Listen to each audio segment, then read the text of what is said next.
was the only engineer at the firm, and we looked after. So in New Zealand, it was inland revenue, and so we looked after their entire network of interactive voice response. So you could work out your taxes through your telephone, and it was a pretty cool job. It involved lots of travel around New Zealand and the Pacific Islands, and basically playing with computers and programming them. We also did lots of interesting stuff for Sky TV, for their call centers. We did a lot of call center stuff. So yeah, we played with a lot of really cool technology. And then was there a career progression, or you started getting sick of the corporate life? Yeah, I did that for about, how long did I do that for? About 5 years. And that was the only job I've ever had. Yeah. And yeah, after about 5 years, I did my OE and traveled and saw the world. Did some time in London, and then when I came back from that trip, that's when I decided that I never wanted to have a job again. So I wanted to do my own thing, and so I started my own consultancy business doing computing. Were you coding while you were traveling, kind of thing, for like? No, mostly drinking. Okay. Yeah. No, that's the way to do it. That's the way to do it. But I was just curious because like a lot of developers out there now are pretty much like, I want to say Vikings, the new Vikings, but that sounds too cool for what it really is. They get to travel and do like, Silicon Valley, there's developers in so much in demand, they can just go on holiday and code. Yeah, that is kind of what I did. When I was traveling around Europe, I actually had a little project. But I just remembered this. I completely forgot about this. But this was before blogging and before mobile. And but what I wanted to do is, as I traveled around Europe, I wanted to make sure that all my friends and family could keep up to date with what I was up to. So my first online bit of software that I put together was a blogging platform that allowed me I had what was it? It was an iPad handheld computer, and with a modem card, and I could, wherever I went, and I had a digital camera, which back then, they were pretty new, and I could take all my photos and write blog journal entries from my handheld computer and post them in real time up online. Cool. And so this is 1999, right? So this is before pre-blogging, and that was great. And that was actually the first thing that really got me interested in the power of the internet. Was that just a matter of the reaction you got from your family and stuff like that? This is really people wanted to pay me money for it. So I want to do the same thing. I want to be able to travel and keep my friends and family up to date. As I go, can I pay you money? And can I use your technology? But I kind of missed the boat on that one. I was kind of like, I'm a little busy. I never really got around to drinking. I never really got around to productizing it. But. So you go, so you come back, you said, no, I'm not going to do anything in the corporate world again. What is the first project that you get started on? The first project I got started on was an online learning project.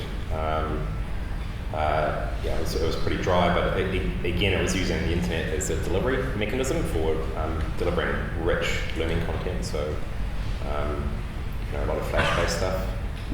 Everybody remembers Flash? Yeah, I loved it.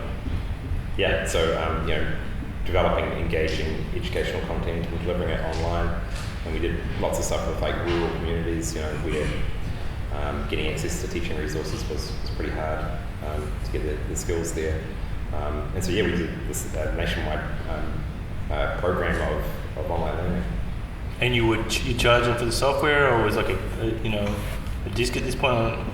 Yeah, actually it was still on disk. Yeah, it was on disk. Was how the software got out there, but all the content was actually delivered by the net. So.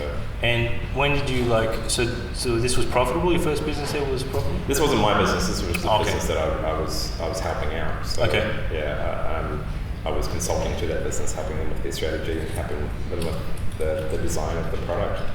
And then that led on to my next project, which was an online travel startup, which was it was a big Airbnb before Airbnb. So we built an online booking platform that would allow any form of accommodation provider, whether it's a spare room in your house or a boat or a hotel or a motel. Everybody knows what Airbnb is, right? It's that. And so we built that back in 2004, and we were a little bit before our time.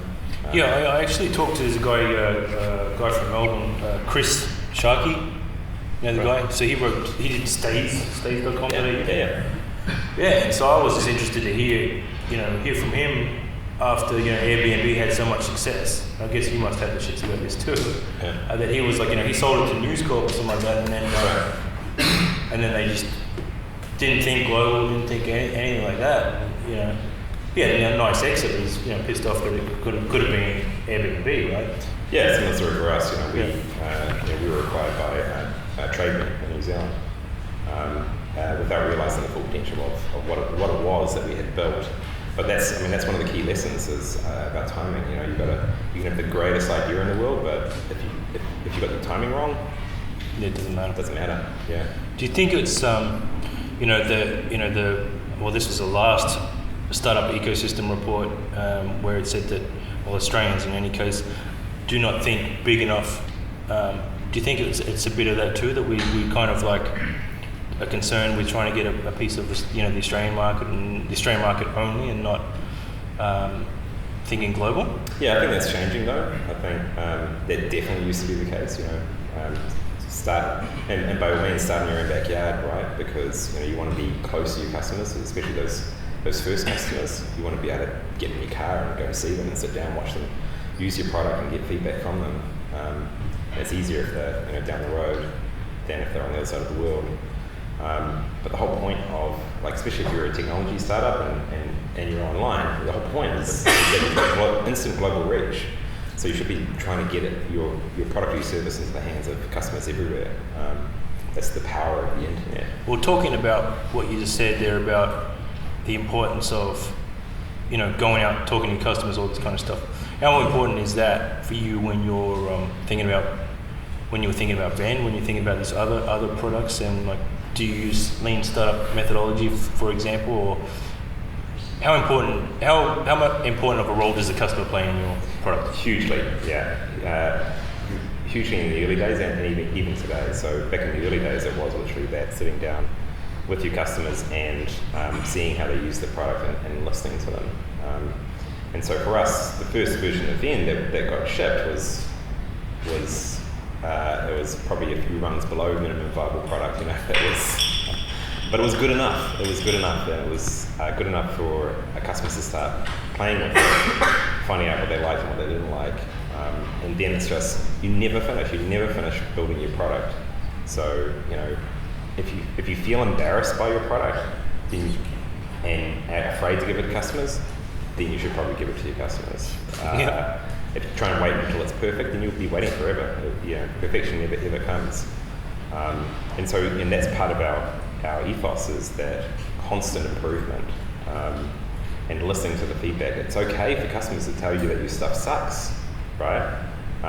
That's not a negative. It's a huge positive, that the fact that they've gone out of their way to tell you, for one, means they care, and two, that feedback is like golden, right? Because they're telling you what is wrong, and so you can listen to them and change it and make it better. Today that's kind of evolved for us. We use Net Promoter Score, NPS, as another way of getting feedback from customers. And we implemented it. Put up your hand here if you're familiar with NPS. Yeah, cool. Everybody else, it's a really valuable tool. It's basically a way of canvassing your customers and asking them on a scale of 0 to 10, how likely are they to tell other people about your product and service and recommend it. So 10 being, they're really super passionate about your product. 2, they hate your guts. And then, I'm trying to remember the formula now, but I think it's if they score between 0 and 6, they're a detractor. It means they don't really like your product. 7 and 8s mean, they're sort of, it's pretty good. And then the 9s and 10s are your promoters. And then you add up all those detractors, the 0s through 6s, and then you get that number and say there was, out of 100 customers surveyed, 50 of them were detractors, and 10 of them were sort of in between, and 40 were promoters. You take your detractors away from your promoters, and that gives you your net promoter score. So in that case, it'll give you a negative 10, which is not a great score, right? Yeah. The greatest companies in the world have net promoter scores of 60, which means they've got way more promoters than they have detractors. And so for us, we launched NPS, and we had a horrible negative score when we launched it. But the cool thing about NPS is like when they give you that score, you ask them, why did you give me that score? Why did you give us a 0? Why did you give us a 10? And they can just, they tell you why. And that's the important bit. The score is good. That tells you how well you're doing over time. But it's that bit of feedback. It's like, why don't you like the product? Or why you do like the product? And the key is, with customers who are telling you stuff that they like and who are promoters, you want to champion those guys. You want to give them a voice. They're your case studies. They're the customers that you want to be putting on your homepage. The customers who give you low scores and tell you things that you need to improve, you need to listen to what they're telling you. And so now all of our product roadmap is almost entirely dictated to by our NPS feedback. So all the common themes of customers telling us stuff that they don't like or would like us to improve, and that's the stuff we focus on. So yeah, the customer has been super important to our journey from day one, and always will be. So you got, the Vend itself, like the brand, to me comes across quite playful, cool. It seems to be like a really nice focus on design. How much, I haven't had a chance to play with the product. It's not a point of sale. It's not something that I need. But how important has been design? Obviously it looks great. So yeah, does that make sense? Fine. Yeah. I mean, design is super important. Simply it looks good. People like things that look good. But great design is stuff where it feels good too. It not only looks good, but just using the product feels right. It does kind of what you expect it to do. That's beautiful design. Is where you click a button or you go next, and what happens next is kind of what we were expecting to happen. So that's super important because it creates a great experience for the customer. I want to go back a little bit here because we touched on this on the Airbnb site that sold to Trade, right? This was also a business that you went public with, correct? No. But there was one before Vend?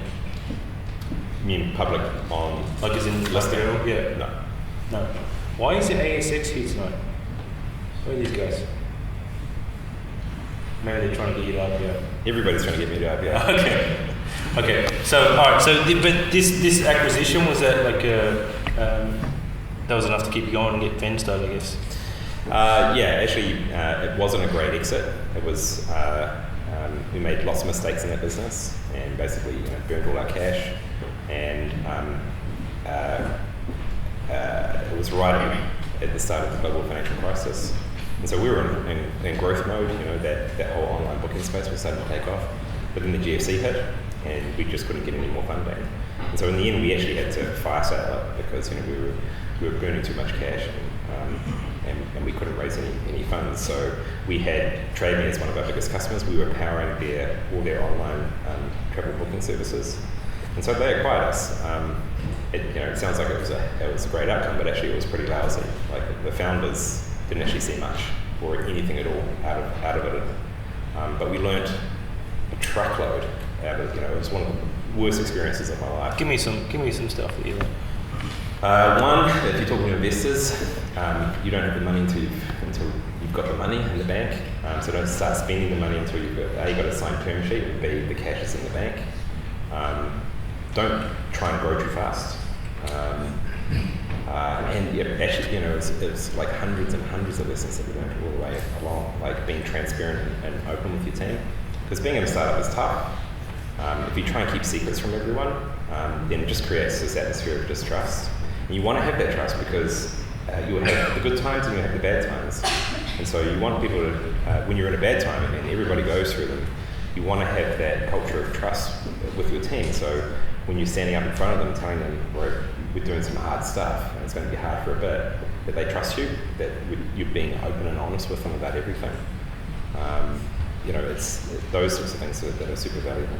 So it must be, that must be even harder when you think you're going to fucking run out of money. Yeah. I mean, this is a pretty typical pattern in startup life is, that horrid, dreaded feeling that you're going to run out of money, because more often than not, you're in growth mode, and so you're growing the business or you're investing into the business faster than the revenue growth is catching up. But it's that hockey stick. At some point, the revenue growth catches up with the investment you're making in the business to grow. It's a pretty common model these days, and it's the only way you can really, really grow fast.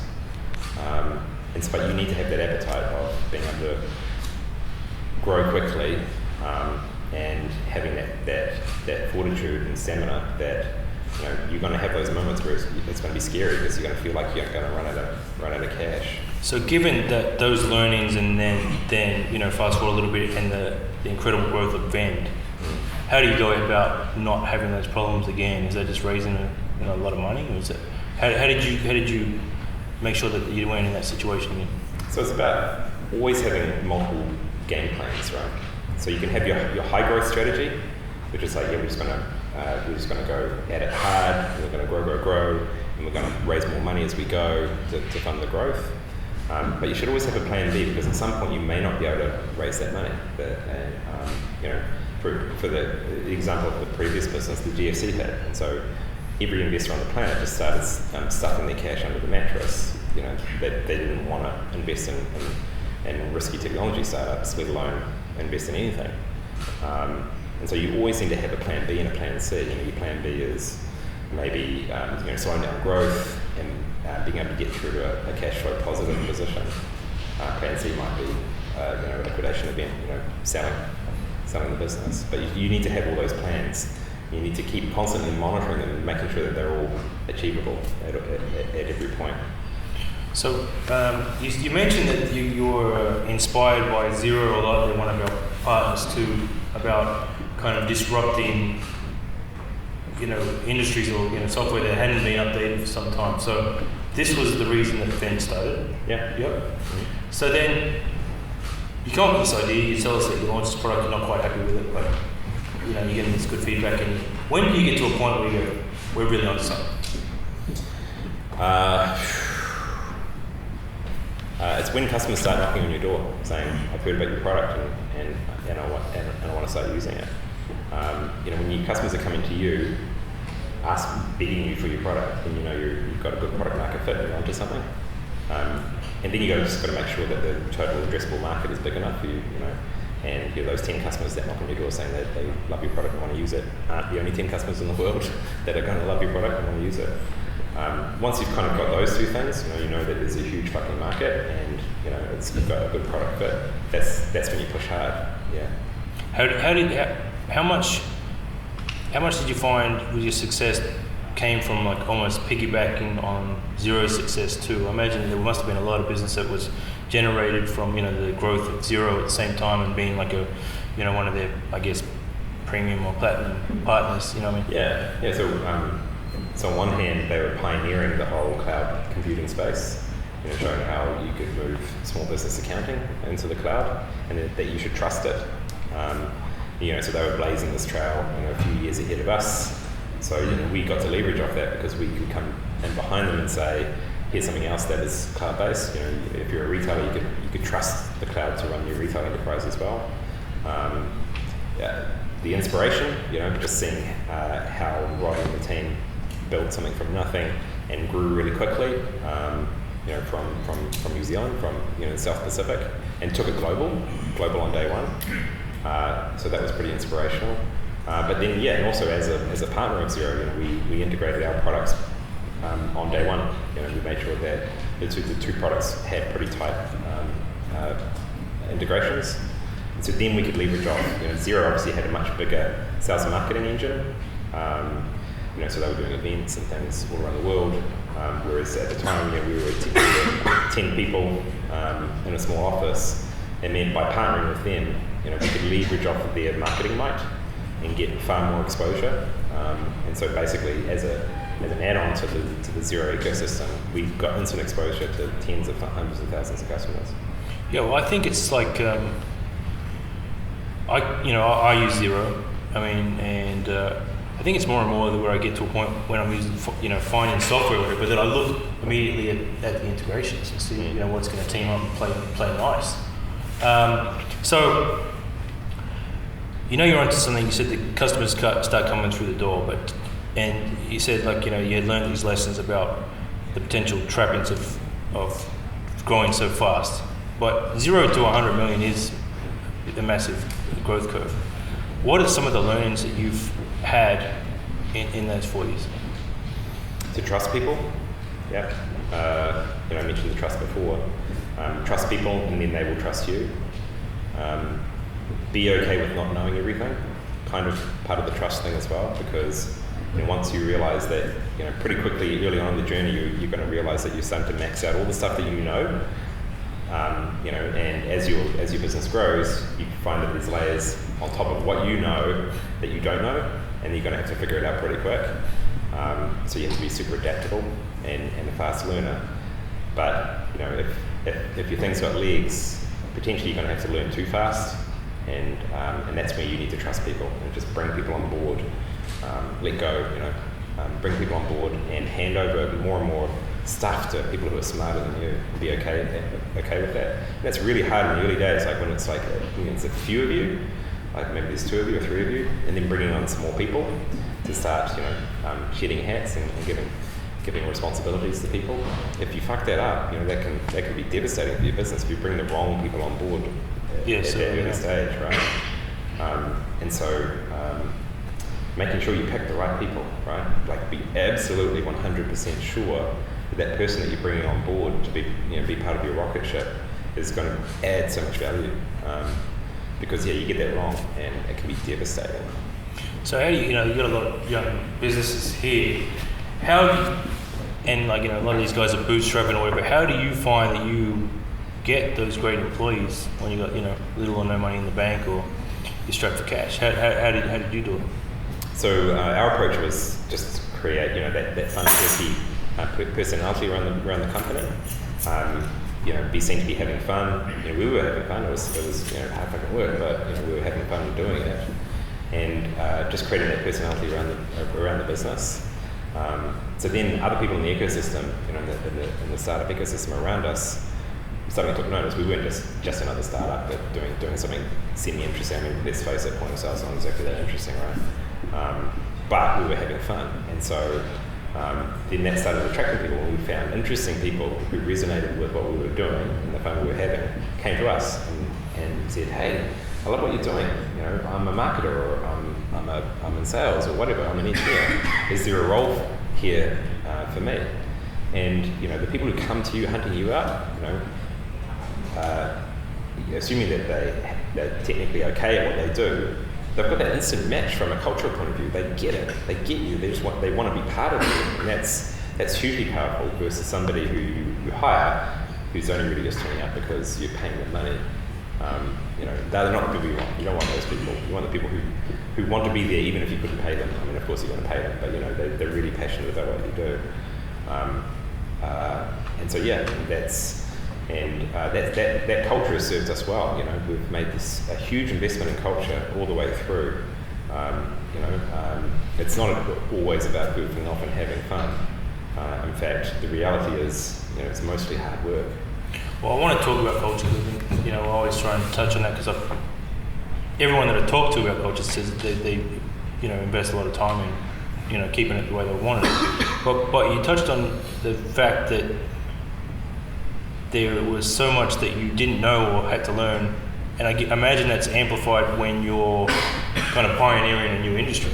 There's not so many mentors that you can go to and say, "How did you do it?" or "How can you help me?" because no one's done it before. Yeah.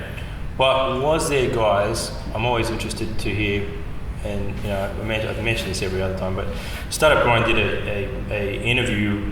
They polled like most of our chapters and everything. I think it was like 70,000 people did this survey. First things that they said, "What do you need?" The first thing was money. Second thing was mentorship. How important has mentorship been to your success, and has there been someone that you could rely on even though you were doing something new?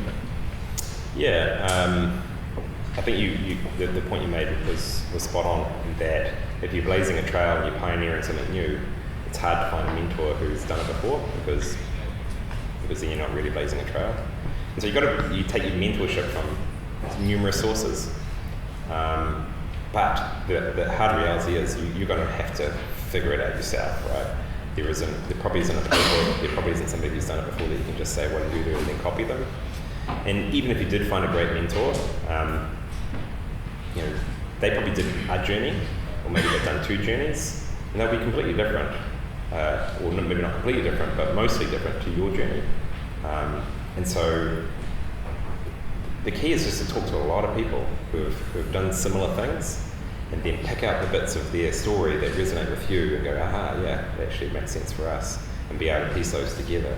And so, people ask me who my mentors are, and it's like kind of like everyone. I talk to everyone and get inspiration from, even other companies who are, slightly younger than us, and that's cool as well, because, you might be 4 years ahead, but it's the new young companies who are coming through and maybe taking a slightly different approach that you didn't think of, right? And you can learn from them as well. Well, we had I think when we hosted Vino Mofo, that was one of the things I said. So if we could do it all again, we'd grab 2 some mentors, and then we at least have some sounding boards, whatever. Is there? You still see that as tremendous value for young startups, right? Mm-hmm. To find people that can help, or and make you accountable as well.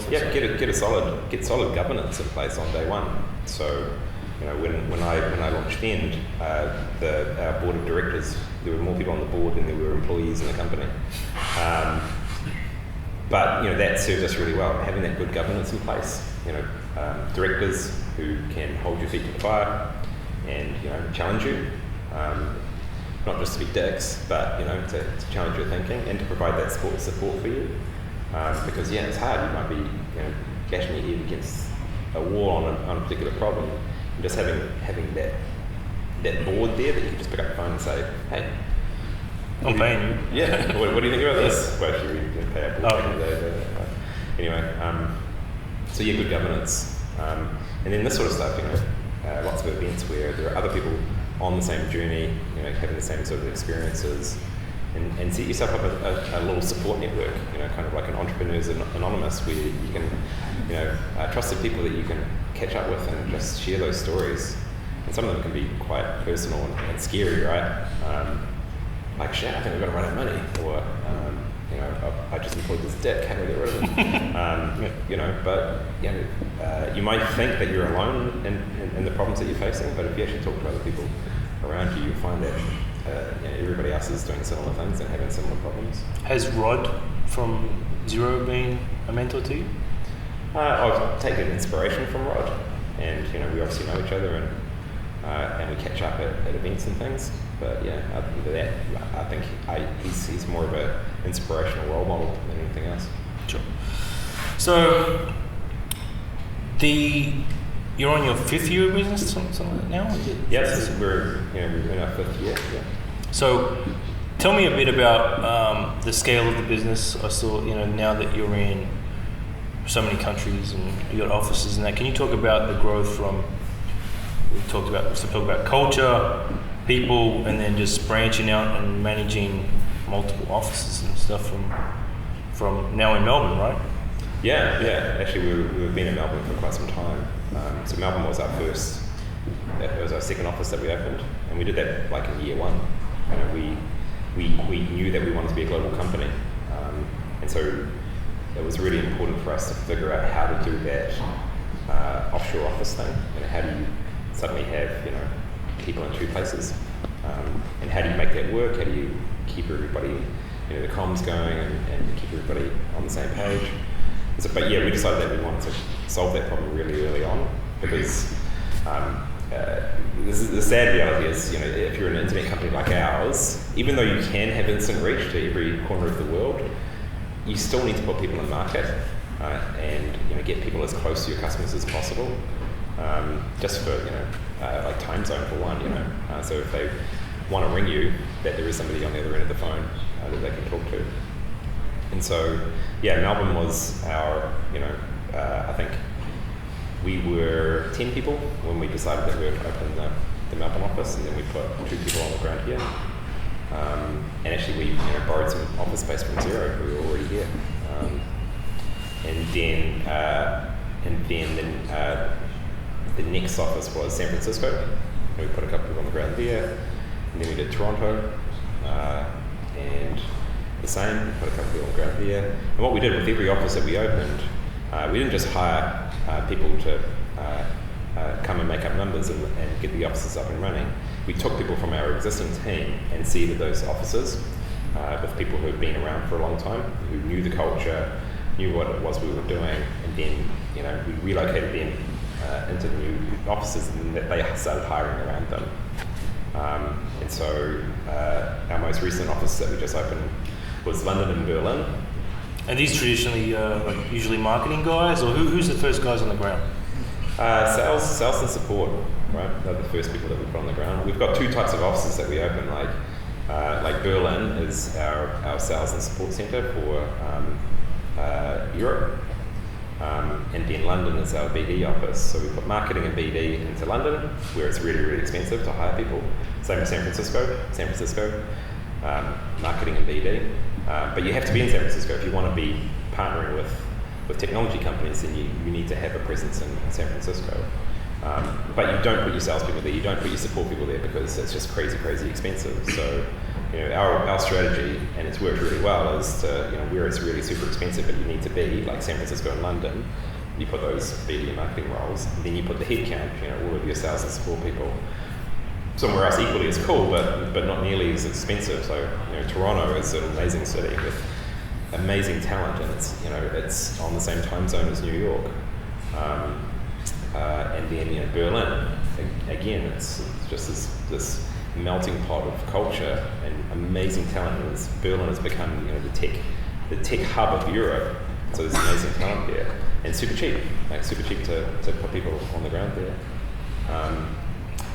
So that's been our strategy. And so we've got 7 offices worldwide. We're about 220 people now, which is pretty crazy, to go from 1 to 220 in about 4 years. But you've got to make sure you do that sustainably. And the most important thing in my view is making sure that the culture is retained, because the culture is what makes you special. It's the secret to your success. So the culture is what's gotten you to where you are today. It's the DNA of who you are. That's one of the biggest threats of when you start opening up offices around in other markets around the world. Suddenly you break your culture because your UK team thinks differently, acts differently, has a different worldview than your Australian team. And so what we've done is we've tried to keep everybody as part of the same team. And it means you have to invest really heavily into comms, making sure everybody feels like they're part of the same club. It means I have to travel a lot on planes, so I get lots of face time with people. And same with a lot of your team. I'd much rather invest in putting people on planes and having that good cultural interchange between offices, because it just keeps a vibrant, healthy culture. Yeah, I'm always interested in that, because Paul Bassett from Seek, for example, he was about acquiring businesses in different locations. So I like the idea that you send people that already know what's going on over there, or Uber has their own rollout model as well. So it's always interesting to hear that. Where was I going to go with that? So Berlin, London, San Francisco, Toronto. San Francisco. The partnerships there. What kind of impact do they have? Like you said, Dropbox, Google, everyone's there. Yeah. So what kind of impact do they have when you put people on the ground there in terms of your growth? Huge. But it won't happen overnight. So if you want to be in the valley creating those product partnerships, it's a long-term strategy, right? Because it depends on the product partnership. So we partnered with PayPal pretty early on in the piece. When PayPal were doing, they were making that move into in-store payment technology. And we would have never have had that partnership if we hadn't have had people on the ground there. It was one of these serendipitous moments of just being in the right place at the right time, bumping into somebody on the street, almost literally. It was actually kind of like that. Got introduced to one of the PayPal execs, had a cup of coffee with him. We were talking about what we were doing. He set up a meeting. We were suddenly talking with the product people, and then bada bing, bada bang, we were doing this go-to-market strategy together, and we were doing some pretty cool, innovative stuff that would never have happened if we didn't have people on the ground there. But a lot of these things, especially if you're dealing with big partners like PayPal and Intuit and Google and whoever, they always take 10 times longer, maybe not 10, but a lot longer than what you think. It's not going to be, hey, if we do this cool partnership, tomorrow we're going to get 100,000 customers. I've never really seen that happen. So it's always a long-term strategy. But it is I guess the power is in almost taking your brand, which I guess is relatively unknown, or and this could work for anyone, and then partnering with a brand like PayPal or whatever, and then the next one's Google, and that just keeps lifting the profile of your own brand. Yeah. So take the example with PayPal. There's lots of different value you can get out of those partnerships. So one is credibility. If PayPal or Google selects you as a partner that they want to try something new with, and that gives you instant credibility in the marketplace. Either they picked you or not, are you competitive? So there's that, so our approach has been it's got a partnership's got to either provide us with credibility, additional exposure, so getting in front of their customers, getting our product in front of their customers, or by combined effort, we're getting mutual benefits. So they're getting access to our customers, and we're getting access to their customers. If it doesn't tick one of those boxes, then you've got to wonder why you're doing it. Yeah. I'm going to throw a few questions at you from here. Same time too. You're known for your mo. I can't believe this is at the top. This is at the top. But lately you're rocking a beard. It's just symbolic of the word. Come on, guys. Yeah, I guess it's oh my god. It's sign of maturity. It is business maturity. We're at the Mo startup stage, but now we're at the beard startup stage. We crowdsource these questions, right? That's what went to the top. What can I say? What do you think of this?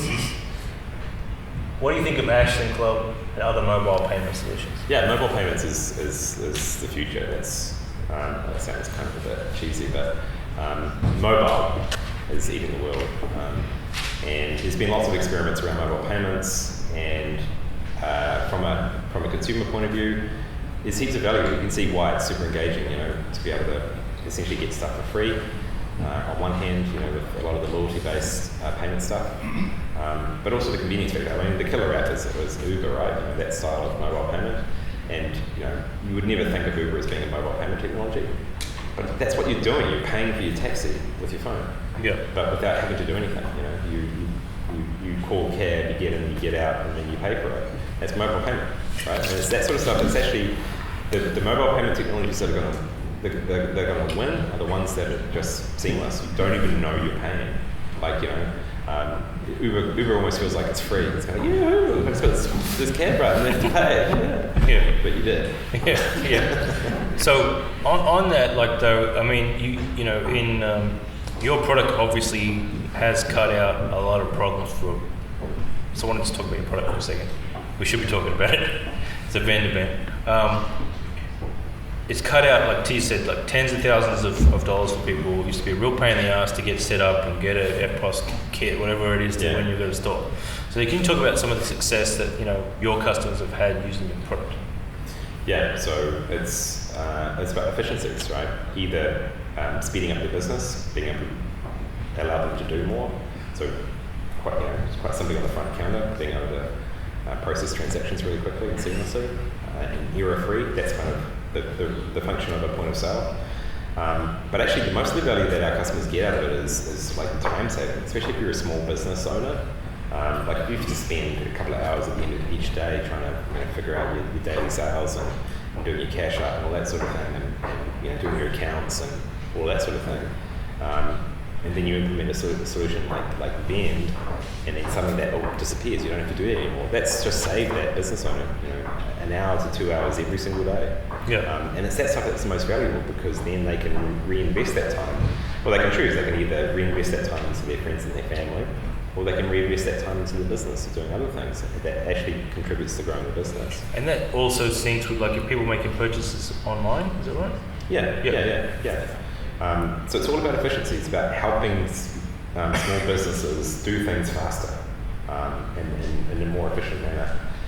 So that's one of the things we do is make businesses more efficient. And then the other thing is through insights, help small business owners make better decisions. Like they can see patterns and trends of how they're selling their product, who their best customers are, what their most popular products are, who buys what product with what. There's all this rich, it's the sort of insights that people like the Walmarts of the world, they have teams of data scientists crunching this stuff, trying to figure this out so they can optimize their stores. Now that functionality and that power is available through products like Vend, and we can give that stuff to the small fashion boutique, so that they can actually start making smart decisions about their business. They can optimize their inventory. They know what products they need to restock when, and actually just at the end of the day, it's about being able to sell more product and make more money. Benny boy, as the name of your company implies, you help vendors sell. What are some of the exciting new opportunities for vendors that will help attract more interested buyers and also help them buy? Yeah, so this was actually the original idea for Vend was not point of sale. Yep. The idea I had was a kind of like a social shopping app for your phone. So if you were looking for a toaster, you could find out through your social graph who of your friends had bought that toaster, what they thought of it, and there's a few other ideas. It was probably a little bit before its time. This was 5 years ago. But as I was doing the research, it's like, how would I build this thing? How would I find out, who has toasters and what customers bought toasters? As I asked those questions, all paths lead back into the in-store point of sale, right? Because that's where the customer database was, and that's where the transactions and the products were. And so that's where I looked, and I was like, cool, there must be some point of sale software out there that's online and connected, so I could actually pull this information out, and there wasn't. So that's where the idea of Vend came from. And so we spent the last 4 years building that, and we've kind of done that now. Actually, there's still quite a lot to do, but we've kind of broken the back on that. But now that we can actually get to that really interesting stuff now, which is how do you help retailers engage with and discover new customers? Because that's what every retailer in the world wants, is right. They want more customers walking through their door, and the customers that have discovered their brand and their products, they want to retain those customers. They want them coming back. And that's where mobile is going to play a huge part, right? Because it's this amazing delivery mechanism for a retailer to engage with the customer. So you're going to see all sorts of new experiences, either whether it's in store, so you walk in store and then on your mobile device, it's kind of like, hey, go on, you're back. Got that favorite coffee of yours? Creating new rich experiences in store, but even out of store to bring the customers back in. So you've got proximity stuff. So a retailer can know if you're in the neighbourhood. They know you're nearby and that you've bought a pair of jeans from them recently. And there's a channel for them to communicate with you and say, hey, you're nearby. We've got you bought jeans from us before. We've actually got a super hot deal on belts or shirts or whatever. And so there's all these new things, new ways of interacting with customers. Is this something you're working on? Yeah. Cool. Yeah. Actually. Okay. Yeah. But it's a whole new area. So it's kind of like Google AdWords, right? Yeah. If you give a retailer, bricks and mortar retailer, the ability to go, right, I'm going to spend $100, but I want 100 customers to walk through the door, right? If you could do that and it could be measured, that just like Google AdWords, then retailers would be doing that all day long, right? They'll be spending that money to get customers to walk through their door. But up until now, the technology hasn't been there to be able to do that. But now, all the pieces are there. You've got cloud-based solutions like Vend, you've got mobile, all the bits are there. Nice. A lot of great cloud software has come out of New Zealand. This is a great question. So I want to talk about New Zealand startups there as well. What was the trigger for the Kiwis to get such a huge head start? Well, the Maori name for New Zealand is actually landed along like cloud. So that's why. Yeah. Okay. That's it. No, that's the reason. Yeah. Well, no, I don't know. I think it's success begets success. So we've had quite a good run of early successful technology companies that have spun off other startups to follow suit. Either through inspiration by showing how easy it is to do.